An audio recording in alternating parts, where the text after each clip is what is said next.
તો કોરોનાની વિકટ પરિસ્થિતિની અંદર વિકટ સમયની અંદર વિશિષ્ટ રીતે વાંચન કરવું એ હોશિયાર વિદ્યાર્થીની નિશાની છે.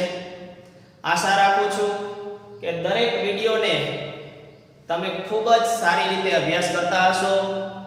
જેવી રીતે રેગ્યુલર ક્લાસની અંદર શિક્ષક પાસે અભ્યાસ કરો તેટલા જ ઇમ્પોર્ટન્સથી, તેટલી જ તકેદારીથી અને તેટલી જ ગંભીરતાથી આ વિડીયોને નિહાળી તમે તમારી નોટ્સ બનાવતા હશો.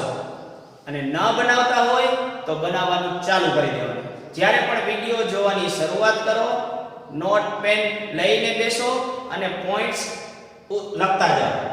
તો આપણે બાળકો આગળ વધીએ. આગળના પીરિયોડિક ટેબલ આધુનિક આવર્ત કોષ્ટક ચેપ્ટરની અંદર પરમાણ્વીય ત્રિજ્યા, આયનીય ત્રિજ્યા વિશે જોઈ ગયા. આજે આપણે ખૂબ જ મહત્વનો ટોપિક આયનીકરણ ઊર્જા વિશે જોવા જઈ રહ્યા છીએ. તો આયનીકરણ ઊર્જા ઇંગ્લિશમાં એને કહેવામાં આવે છે આયોનાઇઝેશન એન્થાલ્પી એનર્જી. એન્થાલ્પી બોલે તો પણ કાઈ વાંધો નથી. આયનીકરણ ઊર્જા, આયોનાઇઝેશન એનર્જી. ટૂંકમાં જ્યાં જ્યાં આઈ લખું એટલે સમજી લેવાનું આયનીકરણ ઊર્જા. તો આયનીકરણ ઊર્જા મતલબ આયન બનાવવાનો છે. આયન બનાવવા માટે તટસ્થ પરમાણુ એક ઇલેક્ટ્રોનનું દાન કરે તો M+1 બને. આયનીકરણ ત્યારે છૂટી પડતી ઊર્જાને કહેવામાં આવે છે આયનીકરણ ઊર્જા. તો એના માટે ખાસ જ્યારે આયનીકરણ ઊર્જા માપવાની હોય ત્યારે લીધેલો પરમાણુ કેવો હોવો જોઈએ? મુક્ત હોવો જોઈએ, તટસ્થ હોવો જોઈએ, વાયુરૂપ હોવો જોઈએ. એટલે કે એની ધરા અવસ્થામાં કોઈ પણ પરમાણુની ધરા અવસ્થામાં એની મુક્ત અને તટસ્થ વાયુરૂપ પરમાણુમાંથી ઇલેક્ટ્રોનને અનંત અંતરે લઈ જવા માટે જરૂરી ઊર્જાને આયનીકરણ ઊર્જા કહે છે. ફરી એકવાર, તટસ્થ પરમાણુને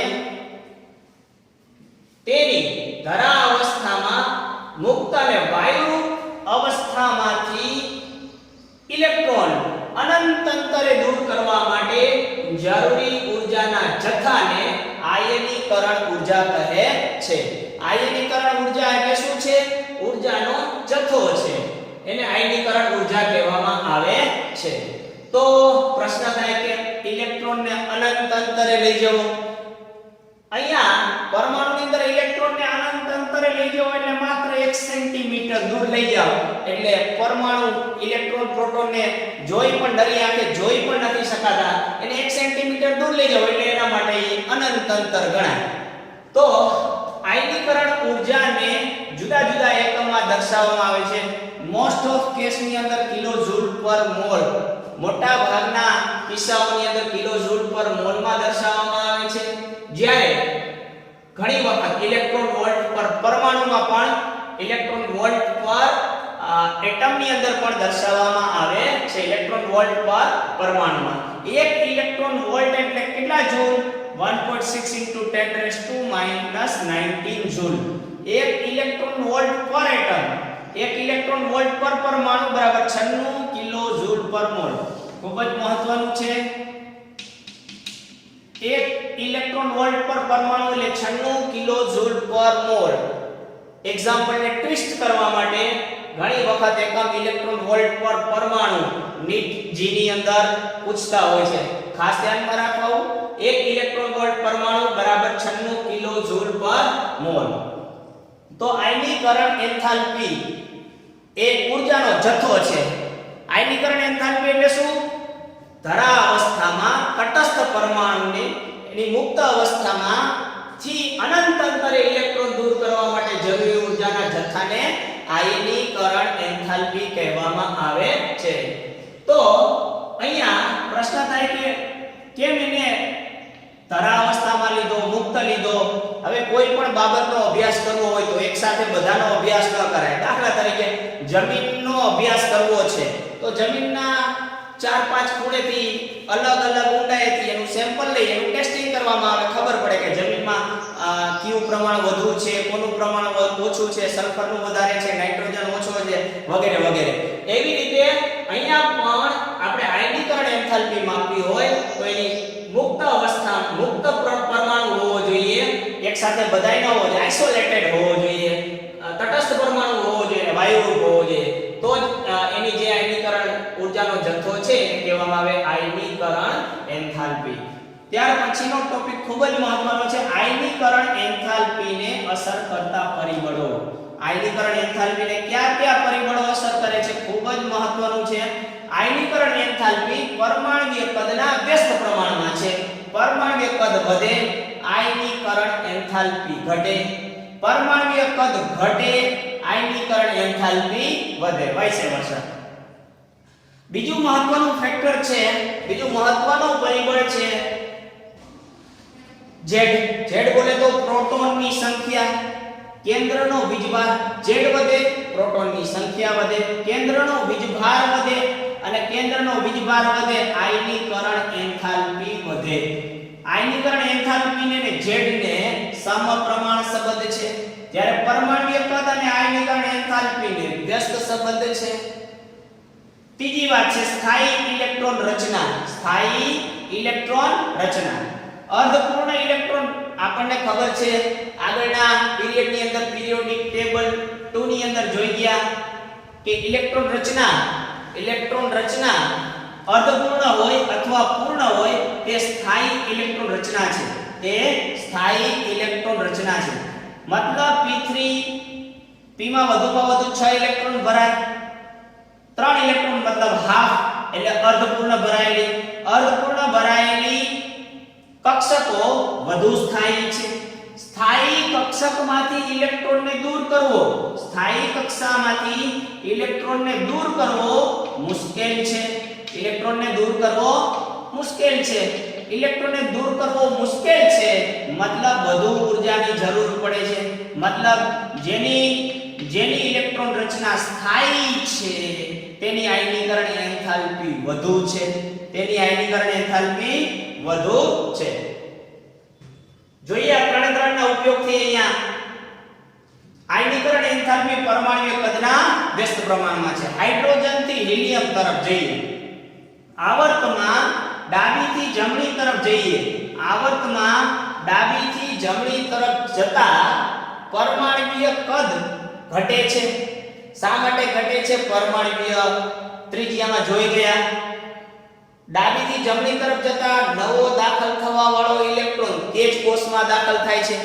ઇલેક્ટ્રોન તેજ કોષમાં દાખલ થાય છે, તેથી અંતર વધતું નથી. પરિણામે કેન્દ્રનો અસરકારક ધન વીજભાર વધે છે. બાહ્યતમ કક્ષાના ઇલેક્ટ્રોનનું કેન્દ્ર પ્રત્યેનું આકર્ષણ વધે છે.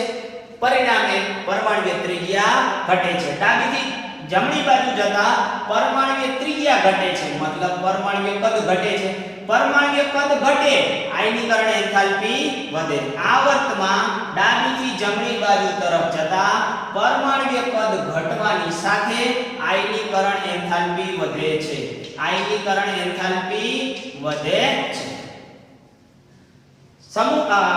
આવર્તમાં હાઇડ્રોજન અને હિલિયમ, હાઇડ્રોજન થી હિલિયમ તરફ જઈએ, કેન્દ્રનો વીજભાર વધે છે. પ્રોટોનની સંખ્યા 1, પ્રોટોનની સંખ્યા 2. અહીંયા પ્રોટોનની સંખ્યા વધે છે, કેન્દ્રીય વીજભાર વધે છે, આયનીકરણ એન્થાલ્પી વધે છે. હાઇડ્રોજન કરતા હિલિયમની આયનીકરણ એન્થાલ્પી વધુ છે. વિદ્યાર્થીને પ્રશ્ન થાય કે હાઇડ્રોજન થી હિલિયમ તરફ જઈએ તો પરમાણ્વીય કદ ઘટે છે. ના, ઘટતું નથી, કારણ કે હિલિયમમાં વાન ડર વાલ્સ ત્રિજ્યા જોવા મળે છે. વાન ડર વાલ્સ ત્રિજ્યા. તો હાઇડ્રોજન થી હિલિયમ તરફ જઈએ ત્યાં આ ફેક્ટર કરતા કેન્દ્રનો વીજભાર વાળો ફેક્ટર વધારે અસરકારક છે. તેથી હાઇડ્રોજન થી હિલિયમ તરફ જઈએ, આવર્તમાં ડાબીથી જમણી બાજુ તરફ જઈએ એમ આયનીકરણ એન્થાલ્પી વધે છે. બીજા આવર્તની વાત કરીએ lithium, beryllium, boron, carbon, nitrogen, oxygen, fluorine, neon. પરમાણુ ક્રમાંક 3 4 5 6 7 8 9 10. ઇલેક્ટ્રોન રચના લખીએ. લિથિયમની ઇલેક્ટ્રોન રચના છે 1s2 2s1 1s2 2s2. બોરોનની છે 1s2 2s2 2p1. Carbon 2s2 2p2. Nitrogen 2p3. Oxygen 2p4. આગળનો 1s2 2s2 2p4 1s2 2s2 2p5 1s2 2s2 2p6. આ electron રચના છે. અહીં આપણે સ્થાયી ઇલેક્ટ્રોન રચના હોય, હાફ અડધી ભરાયેલી હોય અથવા સંપૂર્ણ ભરાયેલી હોય, તે વધુ સ્થાયી છે. સ્થાયી ઇલેક્ટ્રોન રચના છે એટલે એમાંથી ઇલેક્ટ્રોનને દૂર કરવો મુશ્કેલ છે. આયનીકરણ એન્થાલ્પી, એના ઇલેક્ટ્રોનને દૂર કરવા આયનીકરણ એન્થાલ્પીની વધુ જરૂર પડે છે. સિમ્પલી અહીંથી આવર્ત પ્રમાણે વિચારીએ, ડાબીથી જમણી તરફ જઈએ તો આયનીકરણ એન્થાલ્પી વધે છે. તો આયનીકરણ એન્થાલ્પી વધવી જોઈએ. પરંતુ સાથે સાથે ખૂબ જ મહત્વની વાત છે સ્થાયી ઇલેક્ટ્રોન રચના. અહીંયા જોઈ શકો છો તમે, પૂર્ણ ભરાયેલી 2s કક્ષક છે, સ્થાયી ઇલેક્ટ્રોન રચના છે. ત્યાર પછી નાઇટ્રોજન છે જે અર્ધપૂર્ણ ભરાયેલી કક્ષક છે, સ્થાયી છે. સેમ નિયોન પૂર્ણ ભરાયેલી, સંપૂર્ણ ભરાયેલી, પૂર્ણ ભરાયેલી કક્ષક છે, મતલબ સ્થાયી છે. સ્થાયી ઇલેક્ટ્રોન રચના હોવાના કારણે તેમાંથી ઇલેક્ટ્રોન દૂર કરવો મુશ્કેલ છે. આ 2s2 એના કારણે બોરોનમાં ઇલેક્ટ્રોન 2p માંથી દૂર કરવાનો છે, જ્યારે બેરિલિયમમાં ઇલેક્ટ્રોન 2s માંથી દૂર કરવાનો છે. તો ઇલેક્ટ્રોન રચનાની વાત છે. સ્થાયી ઇલેક્ટ્રોન રચના બેરિલિયમ છે બોરોન કરતા, તેથી બોરોનમાંથી ઇલેક્ટ્રોન દૂર કરવો સરળ છે, બેરિલિયમમાંથી ઇલેક્ટ્રોન દૂર કરવો મુશ્કેલ છે. મતલબ બોરોન કરતા બેરિલિયમની આયનીકરણ એન્થાલ્પી વધુ છે. હકીકતમાં રેગ્યુલર ટ્રેન્ડ પ્રમાણે ઓછી હોવી જોઈએ, પણ વધુ છે. કારણ છે આપણી પાસે ઇલેક્ટ્રોન રચના, સ્થાયી ઇલેક્ટ્રોન રચના. બીજું કારણ કહું તમને, s અને p કક્ષક. ઇલેક્ટ્રોનને દૂર કરવાનો છે અહીં s કક્ષકમાંથી, અહીંથી દૂર કરવાનો છે p કક્ષકમાંથી. s કક્ષકનો આકાર ગોળાકાર છે, p કક્ષકનો આકાર ડમ્બેલ છે. s કક્ષકના ઇલેક્ટ્રોનનું કેન્દ્ર પ્રત્યેનું આકર્ષણ વધુ હોય તે ઇલેક્ટ્રોનને દૂર કરવો મુશ્કેલ પડે. એના કારણે બેરિલિયમની આયનીકરણ એન્થાલ્પી વધુ છે. બે કારણે અહીંયા મેં તમને સમજાવ્યા. એટલે બેરિલિયમની આયનીકરણ એન્થાલ્પી બોરોન કરતા વધુ છે. સેમ ટુ સેમ અહીંયા નાઇટ્રોજન અને ઓક્સિજન માટે બરાબર કોન્સન્ટ્રેટ કરીએ વિદ્યાર્થી મિત્રો. નાઇટ્રોજનની ઇલેક્ટ્રોન રચના છે 2p3, ઓક્સિજનની ઇલેક્ટ્રોન રચના છે 2p4. આયનીકરણ એન્થાલ્પી માટે વિચારીએ છીએ એક ઇલેક્ટ્રોનને અનંત અંતરે દૂર કરવા માટે. ઇલેક્ટ્રોનને દૂર કરવો છે તો આ 2p3 છે, અહીંયા 2p4 છે. કયા ઇલેક્ટ્રોનને દૂર કરવો સરળ છે? ઓક્સિજનનો 2p4 સરળ છે. શા માટે? કારણ કે 2p3 સ્થાયી અર્ધપૂર્ણ p કક્ષક સ્થાયી છે, અને સ્થાયી ઇલેક્ટ્રોન રચનામાંથી ઇલેક્ટ્રોનને દૂર કરવો મુશ્કેલ છે. તેથી નાઇટ્રોજન ની આયનીકરણ એન્થાલ્પી ઓક્સિજન કરતા વધુ છે. નાઇટ્રોજનની આયનીકરણ એન્થાલ્પી વધુ છે. તો અહીંયા બીજા આવર્તને આપણે લખીએ, લિથિયમ કરતા આયનીકરણ એન્થાલ્પી, લિથિયમ કરતા કોની વધારે? બોરોનની. એક કૂદકો મરાવી દેવાનો. અહીંયા પણ સેમ એક કૂદકો મરાવી. કોને? જે પૂર્ણ ભરાયેલી છે તેને. લિથિયમ, બોરોન, પછી બેરિલિયમ, કાર્બન, એના કરતા વધારે ઓક્સિજન, એના કરતા વધારે નાઇટ્રોજન. ખાસ ધ્યાન રાખવાનું છે અહીંયા કે બેરિલિયમને અને નાઇટ્રોજનને એક કૂદકો મરાવી દેવાનો છે. શા માટે? કારણ તમારા મગજમાં બેસી ગયું હશે, ઇલેક્ટ્રોન રચનાની સ્થાયીતા. બીજું કારણ છે S અને P કક્ષક. નાઇટ્રોજન, પછી છે ફ્લોરિન અને નેક્સ્ટ છે નિયોન. સૌથી આયનીકરણ એન્થાલ્પી નિયોનની વધારે, કારણ કે તેનું ઓક્ટેટ સંપૂર્ણ ભરાયેલું છે. Okay, very good. એવી રીતે આપણે આવર્ત નંબર 3 માટે વિચારીએ.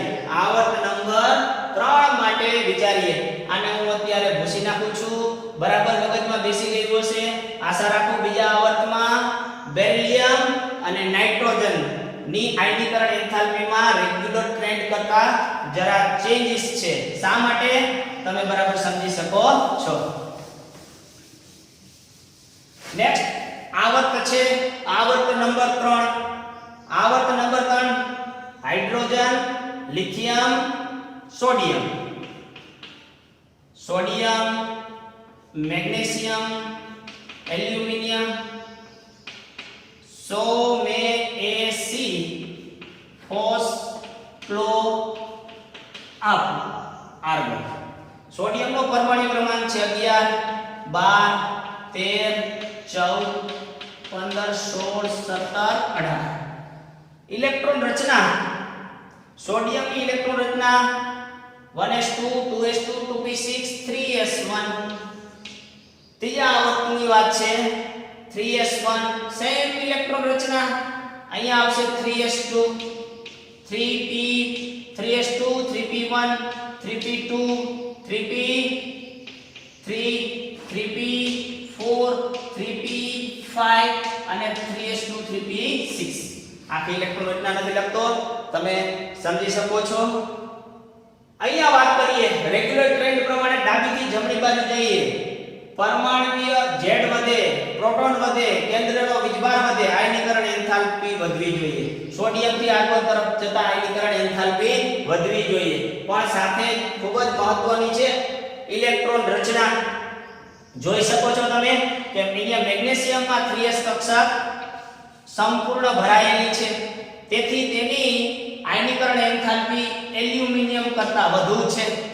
જોઈ શકો છો અહીંયા ઇલેક્ટ્રોન દૂર કરવા માટે p કક્ષકમાંથી કરવાનો છે, અહીંયા s માંથી કરવાનો છે. s કક્ષકનો ઇલેક્ટ્રોન કેન્દ્ર પ્રત્યે વધુ આકર્ષણ છે. ગોળાકાર હોવાના કારણે p કક્ષકનું આકર્ષણ ઓછું છે. p માંથી ઇલેક્ટ્રોન દૂર કરવું સરળ છે. તેથી આયનીકરણ એન્થાલ્પી મેગ્નેશિયમની એલ્યુમિનિયમ કરતા વધુ છે. સેમ ટુ સેમ અહીંયા આવી જઈએ. ફોસ્ફરસ માટે વિચારીએ. ફોસ્ફરસની ઇલેક્ટ્રોન રચના છે neon 3s2 3p3 3p3 3p3 બોલે તો p કક્ષક અર્ધપૂર્ણ ભરાયેલી છે. અર્ધપૂર્ણ અને પૂર્ણ ભરાયેલી કક્ષક સ્થાયી છે. સ્થાયી હોવાના કારણે તે ઇલેક્ટ્રોન ગુમાવવાનું વલણ ધરાવતો નથી. અહીંયા 3p4 એક ઇલેક્ટ્રોન દાન કરીને અર્ધપૂર્ણ સ્થાયી ઇલેક્ટ્રોન રચના પ્રાપ્ત કરે છે. એટલે સરળતાથી સલ્ફરમાં ઇલેક્ટ્રોન દૂર થશે, ફોસ્ફરસમાં સરળતાથી ઇલેક્ટ્રોન દૂર થશે. એટલે ફોસ્ફરસની આયનીકરણ એન્થાલ્પી સલ્ફર કરતા વધુ છે. તો ત્રીજા આવર્તની લખીએ. સોડિયમ, મેગ્નેશિયમ ને બીજા આવર્તની જેમ જ કૂદકો મરાવ્યો. શા માટે કૂદકો મરાવવાનો? યસ, તમે જાણો છો એલ્યુમિનિયમ. એના કરતા વધારે મેગ્નેશિયમ, એના કરતા વધારે સોડિયમ, એલ્યુમિનિયમ, મેગ્નેશિયમ, સિલિકોન. પાછો ફોસ્ફરસ ને કૂદકો મરાવી દો. સલ્ફર પછી ફોસ્ફરસ અને ત્યાર પછી ક્લોરીન અને સૌથી વધારે આર્ગોન. તો આ છે આવર્ત નંબર 3 માટે. સમૂહમાં વિચારીએ. સમૂહની અંદર વિચારીએ તો સમૂહ નંબર 1. સમૂહ number 1 lithium, sodium, potassium, rubidium, caesium, francium. આ રેડિયોએક્ટિવ તત્વો છે, છોડી દો. ઉપરથી નીચે તરફ જાઓ. પરમાણુય ક્રમાંક વધવાની સાથે પરમાણુય ત્રિજ્યા વધે છે. પરમાણુય ત્રિજ્યા વધવાના નવા કોષમાં ઇલેક્ટ્રોન દાખલ થવાના કારણે પરમાણુય ત્રિજ્યા વધે છે. બાહ્યતમ કક્ષાના ઇલેક્ટ્રોનનું કેન્દ્રથી અંતર વધે છે, આકર્ષણ ઘટે છે. ઇલેક્ટ્રોનને દૂર કરવો સરળ છે. સરળ છે મતલબ ઓછી ઊર્જા આપવી પડે છે, મતલબ આયનીકરણ એન્થાલ્પી ઘટે છે. ઉપરથી નીચે તરફ જતા આયનીકરણ એન્થાલ્પી ઘટે છે. સેમ ટુ સેમ સમૂહ 2 માટે વિચારી શકીએ. 2 મગન કા સરબારા. 2 મગન કા સરબારા. તો ઉપરથી નીચે તરફ જાઓ એમ પરમાણુ ત્રિજ્યા વધવાના સાથે આયનીકરણ એન્થાલ્પી ઘટે છે. આખા આધુનિક આવર્ત કોષ્ટકમાં સૌથી ઓછી આયનીકરણ એન્થાલ્પી સીઝિયમની છે. આધુનિક આવર્ત કોષ્ટકમાં સૌથી ઓછી આયનીકરણ એન્થાલ્પી આયોનાઇઝેશન એન્થાલ્પી સીઝિયમની સૌથી ઓછી છે. તો આ આપણે સમૂહ માટે વિચાર્યું. અહીંયા આયનીકરણ એન્થાલ્પી 1 આયનીકરણ એન્થાલ્પી 2 ની આપણે ચર્ચા કરીએ. આયનીકરણ એન્થાલ્પી 1 આયનીકરણ એન્થાલ્પી 2. ઓક્સિજનનો પરમાણુ ક્રમાંક 8 છે. ઇલેક્ટ્રોન રચના 1s2 2s2 2p4 4 ને 2 6 ને 2 8. ઓક્સિજનમાંથી એક ઇલેક્ટ્રોન પ્રથમ ઇલેક્ટ્રોન દૂર કરવા માટે જે ઊર્જાની જરૂર પડે તેને કહેવાય આયનીકરણ એન્થાલ્પી. પ્રથમ આયનીકરણ એન્થાલ્પી. એક ઇલેક્ટ્રોન દૂર થયો, ઓક્સિજન પ્લસ બન્યો, ઇલેક્ટ્રોનની સંખ્યા 7 થઈ ગઈ. 2s2 2p3. ઇલેક્ટ્રોનિક 2p4 માંથી એક ઇલેક્ટ્રોન દૂર થયો, 2p3 બની ગયો. Ionisation enthalpy 2. और एक इलेक्ट्रॉन दूर करिए, અહીંયા એક ઇલેક્ટ્રોન દૂર થયો, હજી એક ઇલેક્ટ્રોન દૂર કરીએ, ઓક્સિજન બની ગયો 2+. ઓક્સિજન 2+. 2+ લખો અહીંયા 2+ લખો, નો પ્રોબ્લેમ. ઇલેક્ટ્રોન દાખલ દૂર કરવાનો છે 2s 2p માંથી 2p2. હંમેશા આયનીકરણ એન્થાલ્પી સમાન પરમાણુ માટે પ્રથમ આયનીકરણ એન્થાલ્પી કરતા દ્વિતીય આયનીકરણ એન્થાલ્પી હંમેશા વધુ હોય. પ્રથમ આયનીકરણ એન્થાલ્પી કરતા દ્વિતીય વધારે હોય, એના કરતા તૃતીય આયનીકરણ એન્થાલ્પી વધુ હોય. શા માટે? જ્યારે એક ઇલેક્ટ્રોન દૂર કરી દેવામાં આવે છે, ઇલેક્ટ્રોનની સંખ્યા ઘટી, પરંતુ પરમાણુના કેન્દ્રમાં પ્રોટોનની સંખ્યા એટલી છે. એટલે કેન્દ્રનો અસરકારક ધન વીજભાર વધુ છે. કેન્દ્રનો અસરકારક ધન વીજભાર વધ્યો, બાહ્ય કક્ષાનું આકર્ષણ વધ્યું, ઇલેક્ટ્રોનને દૂર કરવો મુશ્કેલ. હંમેશા આયનીકરણ એન્થાલ્પી પ્રથમ કરતા દ્વિતીય કરતા તૃતીય આયનીકરણ એન્થાલ્પીનું મૂલ્ય હંમેશા વધુ હોય. યસ. નાઇટ્રોજન માટે વિચારીએ. નાઇટ્રોજનની ઇલેક્ટ્રોન રચના છે 1s2 2s2 2p3. 2s2 2p3. પ્રથમ આયનીકરણ એન્થાલ્પી પહેલો ઇલેક્ટ્રોન દૂર કરવો છે અહીંથી, તો નાઇટ્રોજન પ્લસ બન્યો, ઇલેક્ટ્રોન રચના થઈ ગઈ 2s2 2p2 2s2 2p2. और એક ઇલેક્ટ્રોન દૂર કરવો છે જેને કહેવામાં આવે છે દ્વિતીય આયનીકરણ એન્થાલ્પી. એક ઇલેક્ટ્રોન દૂર થાય n બન્યો 2+. ઇલેક્ટ્રોન રચના થઈ ગઈ 2p1.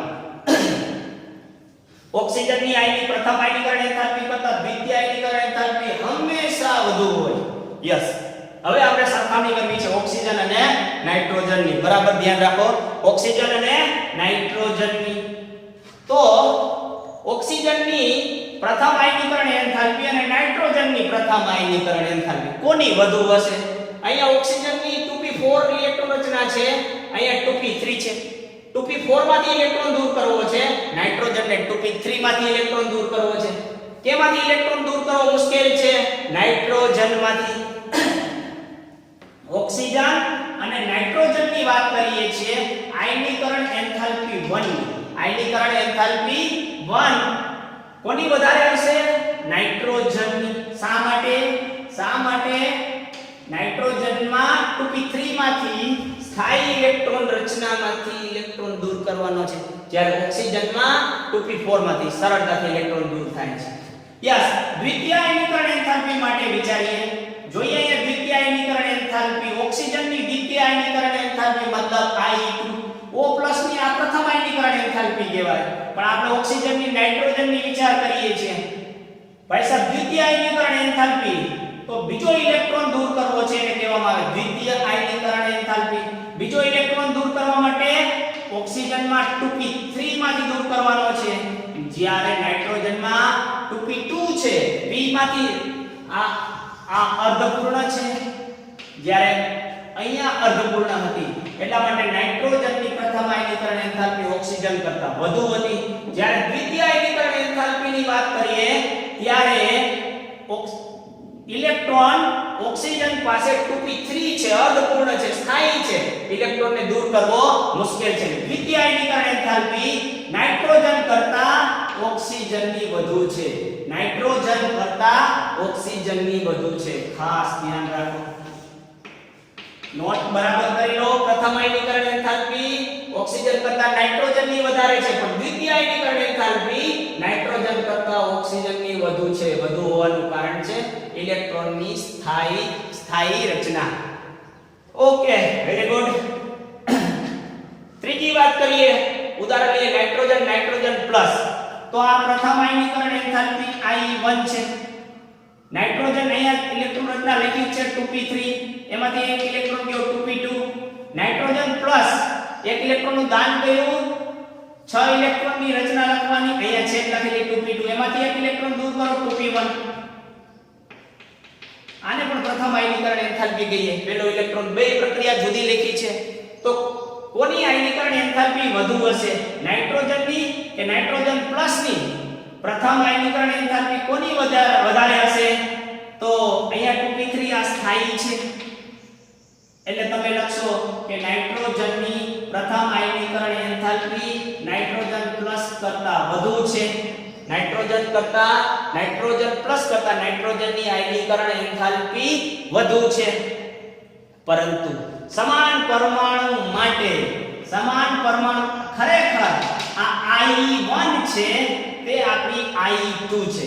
આ નોટ કરી લીધું હશે. અહીંથી આને હટાવી દઉં છું. પોઝ કરીને વિડિયો પાછળ લઈને પણ લખી શકો છો. યસ, આને આપણે કહીએ આયનીકરણ એન્થાલ્પી 2. और एक इलेक्ट्रॉन दूर करવો છે, નાઇટ્રોજન 2+ બને, 2p1 થાય. તો આ નાઇટ્રોજન આ રીતે ભલે બે જુદી જુદી પ્રક્રિયા આપી, પણ આ સમાન પરમાણુ છે.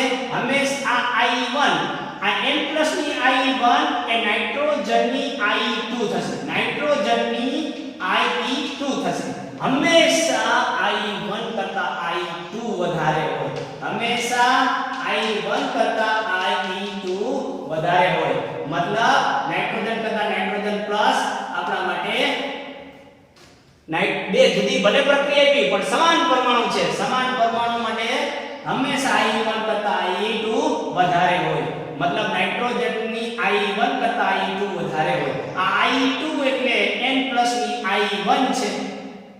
N+ ની I1 છે. આ નાઇટ્રોજનની I1 છે. I1 છે. કઈ વધારે હશે? આ I2 છે. નાઇટ્રોજન પ્લસ ની I1. પ્રથમ આયનીકરણ એન્થાલ્પી એ દ્વિતીય આયનીકરણ નાઇટ્રોજનની દ્વિતીય આયનીકરણ એન્થાલ્પી છે, પણ N+ ની પ્રથમ આયનીકરણ એન્થાલ્પી છે. એટલે મિસ્ટેક નહીં કરવાની. ખરેખર અહીંયા 2p3 છે. ખરેખર નાઇટ્રોજનની વધુ હોવી જોઈએ ઇલેક્ટ્રોન રચના પ્રમાણે, પણ એવું થતું નથી. સમાન પરમાણુમાં હંમેશા પ્રથમ આયનીકરણ કરતા દ્વિતીય કરતા તૃતીય આયનીકરણ એન્થાલ્પી વધુ હોય છે. સમૂહ 13 ની અંદર ચર્ચા કરીએ. સમૂહ 13 ની અંદર ચર્ચા કરીએ. સમૂહ 13 છે બાલ્ગાઇનતાલ. ઓકવર્ડ, એનો ક્રમ ઓકવર્ડ છે, પણ તમને યાદ રાખવા માટે આ ગ્રાફ વધારે અનુકૂળ રહેશે. આયનીકરણ એન્થાલ્પી અને પરમાણુ ત્રિજ્યાનો આલેખ જરા W ઢળતો W દોરો, નમતો W, અને ક્રમમાં નામ લખી નાખો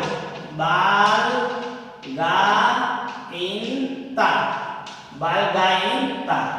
તમે હવે એનો ક્રમ લખી શકો છો. સૌથી વધારે આયનીકરણ એન્થાલ્પી કોની વધારે? બોરોનની. ઉપરથી નીચે તરફ જે આયનીકરણ એન્થાલ્પી ઘટે છે સૌથી વધારે બોરોનની, એના કરતા ઓછી થેલિયમની. શા માટે? લેન્થેનાઇડ સંકોચન. આગળ જોઈએ લેન્થેનાઇડ F સિરીઝ આવે, F શ્રેણી આવે, લેન્થેનાઇડ, બોરોન, પછી થેલિયમ, પછી આવશે ગેલિયમ. એથી ઓછી ગેલિયમની, એથી ઓછી ગેલિયમ, એથી ઓછી એલ્યુમિનિયમની, અને સૌથી ઓછી છે ઇન્ડિયમની. ખાસ એના માટે ગ્રાફને ધ્યાનમાં રાખો. W આકારનો ગ્રાફ છે, ક્રમમાં છે બાલગાઈનતાલ. બાલગાઈનતાલ W લંબતો કરવાનો. એલ્યુમિનિયમ કરતા પણ ઈન્ડિયમની આયનીકરણ એન્થાલ્પી ઓછી છે. આયનીકરણ એન્થાલ્પી ઓછી છે.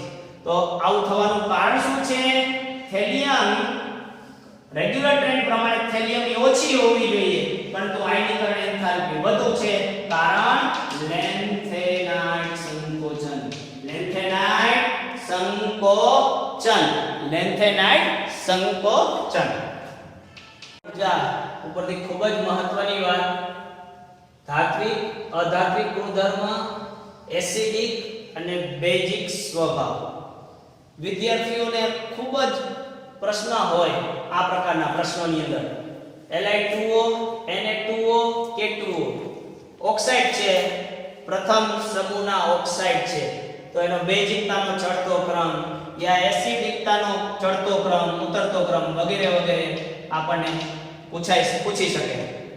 તો પહેલી વાત છે કે આધુનિક આવર્ત કોષ્ટકમાં ડાબીથી જમણી બાજુ જઈએ તેમ અધાત્વિક ગુણધર્મ વધે છે.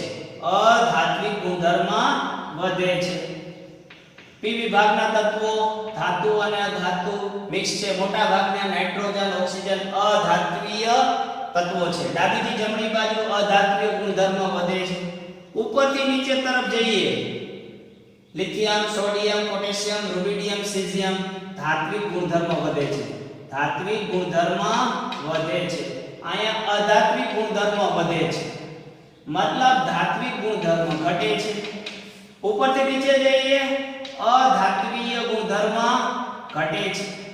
ધાત્વીય વધે છે, મતલબ અધાત્વીય ગુણધર્મ ઘટે છે. ડાબીથી જમણી બાજુ જઈએ અધાત્વીય વધે છે, મતલબ ધાત્વીય ઘટે છે. આટલું તો બધાયને આવડે, એમાં કોઈ જ નવીનતા નથી. પણ હવે શીખવાની મૂળ વાત ત્યાં છે કે આયોનાઇઝેશન એન્થાલ્પી એટલે કે આયનીકરણ એન્થાલ્પી ઘટે. આયનીકરણ એન્થાલ્પી ક્યારે ઘટે? આયનીકરણ એન્થાલ્પી ઓછી હોય તો એનો ઇલેક્ટ્રોન સરળતાથી દૂર થાય. આપણે જોયું જ્યારે ઇલેક્ટ્રોન સરળતાથી દૂર થાય ત્યારે એની આયનીકરણ એન્થાલ્પી ઓછી હોય. આ બંને સંબંધને બરાબર મગજમાં ફિટ કરી દો. આયનીકરણ એન્થાલ્પી ઓછી, ઇલેક્ટ્રોન સરળતાથી દૂર થાય. આયનીકરણ એન્થાલ્પી વધુ, ઇલેક્ટ્રોન દૂર કરવો મુશ્કેલ. બરાબર બેસી જાય મગજમાં. એવી વાત છે, કોઈ ઓકવર્ડ વાત નથી, રેગ્યુલર ટ્રેન્ડ છે. આયનીકરણ એન્થાલ્પી ઓછી, ઇલેક્ટ્રોન સરળતાથી દૂર કરી શકાય. આયનીકરણ એન્થાલ્પી વધુ, ઇલેક્ટ્રોન દૂર કરવો મુશ્કેલ. ઇલેક્ટ્રોન દૂર કરવા માટે વધુ ઊર્જાની જરૂર પડે, એને કહેવાય આયનીકરણ એન્થાલ્પી. હવે ઇલેક્ટ્રોન સરળતાથી દૂર થાય. ધાતુનું મહત્વનો ગુણધર્મ છે જે સરળતાથી ઇલેક્ટ્રોન દૂર કરે. સોડિયમ ધાતુ છે, એક ઇલેક્ટ્રોન દાન કર્યો સરળતાથી, મતલબ ધાત્વીય ગુણધર્મ વધુ છે. જેમાં ઇલેક્ટ્રોન સરળતાથી દાન થાય તેનો ધાત્વીય ગુણધર્મ વધુ હોય. ધાત્વીય ગુણધર્મ વધુ છે. બીજી વાત, આપણે પહેલા સમૂહના તત્વો આલ્કલી ધાતુ, બીજા સમૂહના તત્વો આલ્કલાઇન અર્ધ ધાતુ. એને આલ્કલી એટલા માટે જ કહેવામાં આવે છે કે તેના ઓક્સાઇડ અને હાઇડ્રોક્સાઇડ બેઝિક સ્વભાવ ધરાવે છે. આલ્કલી એનો મતલબ છે બેઝિક. આલ્કલી એનો મતલબ છે બેઝિક. પ્રથમ સમૂહ અને બીજા સમૂહના ઓક્સાઇડ અને હાઇડ્રોક્સાઇડ આલ્કલી છે. એનું નામ જ છે આલ્કલી સમૂહના તત્વો. આલ્કલી છે મતલબ બેઝિક છે. કેમ બેઝિક છે? ધાત્વિય ગુણ વધુ છે. કેમ ધાત્વિય ગુણ વધુ છે? સરળતાથી ઇલેક્ટ્રોન દૂર. કેમ સરળતાથી ઇલેક્ટ્રોન દૂર થાય છે? આયનીકરણ એન્થાલ્પી ઓછી છે. ફરી એક વખત, જેની આયનીકરણ એન્થાલ્પી ઓછી હોય, ઇલેક્ટ્રોન સરળતાથી દૂર થાય, ધાત્વિય ગુણધર્મ વધુ હોય. અહીંયા બરાબર ધ્યાન રાખો, ધાત્વિય ગુણધર્મ વધુ હોય, એનું બેઝિક નેચર, બેઝિક સ્વભાવ વધુ હોય. બેઝિક અહીંયા આલ્કલી તમને ધ્યાનમાં જ છે, નામ જ પ્રથમ સમૂહ છે આલ્કલી સમૂહના તત્વો. આલ્કલી બોલે તો બેઝિક. બીજી વાત કરીએ આયનીકરણ એન્થાલ્પી. યસ, પહેલા પ્રથમ મુદ્દો સમજી લઈએ. ઇલેક્ટ્રોન સરળતાથી દૂર કરી શકાય. Lithium, sodium, potassium. Lithium, sodium, potassium પ્રથમ સમૂહના તત્વો છે લિથિયમ, સોડિયમ, પોટેશિયમ. ઉપરથી નીચે તરફ જાઓ એમ આયનીકરણ એન્થાલ્પી ઘટે છે. આયનીકરણ એન્થાલ્પી ઘટે છે કારણ કે બાહ્યતમ કક્ષાના ઇલેક્ટ્રોન અને કેન્દ્ર વચ્ચેનું અંતર વધે છે, આકર્ષણ ઘટે છે, ઇલેક્ટ્રોન સરળતાથી દૂર થાય છે, મતલબ આયનીકરણ એન્થાલ્પી ઘટે છે. આયનીકરણ એન્થાલ્પી ઘટે છે, ઇલેક્ટ્રોન સરળતાથી દૂર થાય છે, ધાત્વિક ગુણધર્મ વધે છે, બેઝિક સ્વભાવ વધે છે. બેઝિકતાનો ચડતો ક્રમ તો લિથિયમ, સોડિયમ, પોટેશિયમ ના ઓક્સાઇડ અનુક્રમે બેઝિક ગુણધર્મ વધતા જાય છે. Li2O લિથિયમ ઓક્સાઇડ કરતા સોડિયમ ઓક્સાઇડ એના કરતા પોટેશિયમ ઓક્સાઇડ ના બેઝિક ગુણધર્મ વધુ છે. એસિડિક ગુણધર્મ એના કરતા ઉલટો. એસિડિક નેચર, એસિડિક સ્વભાવ કોનો વધારે તો કે સૌથી વધારે Li2O નો, એના કરતા ઓછો Na2O નો, એના કરતા ઓછો K2O. ફરી એક વખત આયનીકરણ એન્થાલ્પી ઘટે એનો મતલબ ઇલેક્ટ્રોન સરળતાથી દૂર થાય. ઇલેક્ટ્રોન દૂર કરવાનું નેચર ધાતુનું છે, ધાત્વિક ગુણધર્મ વધે અને ધાતુના ઓક્સાઇડ અને હાઇડ્રોક્સાઇડ કેવા છે? બેઝિક ગુણધર્મ વધે છે. બહુ જ મહત્વનો પ્રશ્ન છે. ઉપરથી નીચે તરફ આવો એમ પરમાણુ ત્રિજ્યા વધવાના સાથે આયનીકરણ એન્થાલ્પી ઘટે છે. આયનીકરણ એન્થાલ્પી ઘટે છે, ઇલેક્ટ્રોન સરળતાથી દૂર થાય છે, તેથી ધાત્વિક ગુણધર્મ વધે છે. બેઝિક સ્વભાવ વધે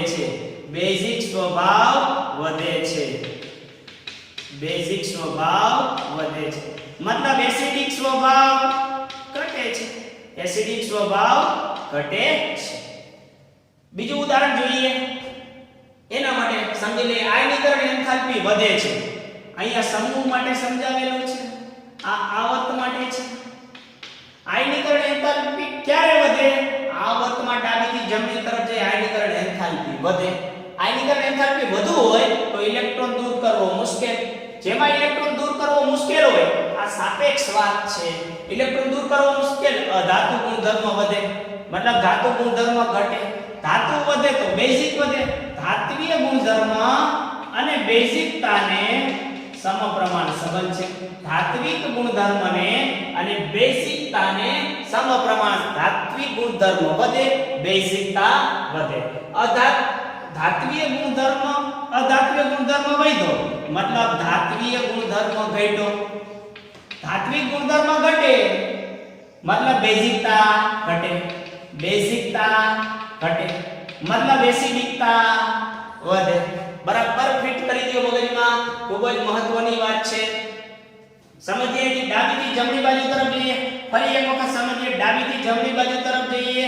અધાત્વિય ગુણધર્મ વધે, આયનીકરણ એન્થાલ્પી વધે, ઇલેક્ટ્રોન દૂર કરવો મુશ્કેલ, અધાત્વિય ગુણધર્મ વધે, ધાત્વિય ગુણધર્મ ઘટે, મતલબ બેઝિકતા ઘટે,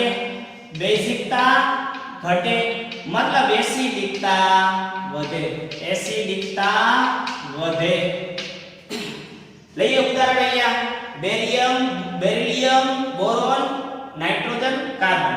બેરિલિયમ, બોરોન, ત્યાર પછી કાર્બન, ત્યાર પછી નાઇટ્રોજન. બેરિલિયમ, બોરોન, કાર્બન ને ડાબીથી જમણી તરફ જાઓ એમ આયનીકરણ એન્થાલ્પી વધે છે. Beryllium, boron, carbon, nitrogen. આયનીકરણ એન્થાલ્પી વધુ, ઇલેક્ટ્રોન દૂર કરવો મુશ્કેલ, મતલબ અધાત્વિય ગુણધર્મ વધે છે. અધાત્વિય ગુણધર્મ વધે છે.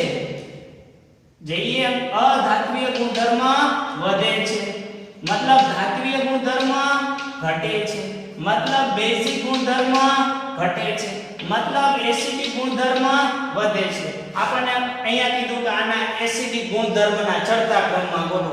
એસિડિક ગુણધર્મ વધે છે. બેરિલિયમ કરતા, બોરોન કરતા, કાર્બન કરતા નાઇટ્રોજનના ઓક્સાઇડનો એસિડિક ગુણધર્મ વધે છે. મતલબ અહીંયા Be2O નીચે લખું છું. Be2O એના કરતા વધારે બોરોનનો B2O3, એના કરતા વધારે કાર્બન ડાયોક્સાઇડ, એના કરતા વધારે N2O5. બહુ જ મહત્વનું છે. ફરી એક વખત ફટાફટ રિવિઝન. આયનીકરણ એન્થાલ્પી ઘટે, ઇલેક્ટ્રોન સરળતાથી દૂર થાય, ધાત્વિક ગુણધર્મ વધે, બેઝિક ગુણધર્મ વધે. ખાસ ધ્યાનમાં રાખો ધાત્વિક ગુણધર્મ અને બેઝિકતાને સમપ્રમાણ. એક જ વસ્તુ મગજમાં રાખો, ધાત્વિક ગુણધર્મ અને બેઝિકતા. ધાતુ હોય ઇલેક્ટ્રોન સરળતાથી દૂર થાય, ધાત્વિક ગુણધર્મ વધે, બેઝિક નેચર વધે. અહીંયા બહુ જ મહત્વનો ટોપિક પૂર્ણ કરીએ અને મેં જેમ અગાઉ કીધું એમ તમે આ વિકટ પરિસ્થિતિની અંદર બહુ જ સારી રીતે વિશિષ્ટ રીતે પ્રિપેરેશન કરતા હશો. All the best. ખૂબ જ મહેનત કરો. Thank you very much.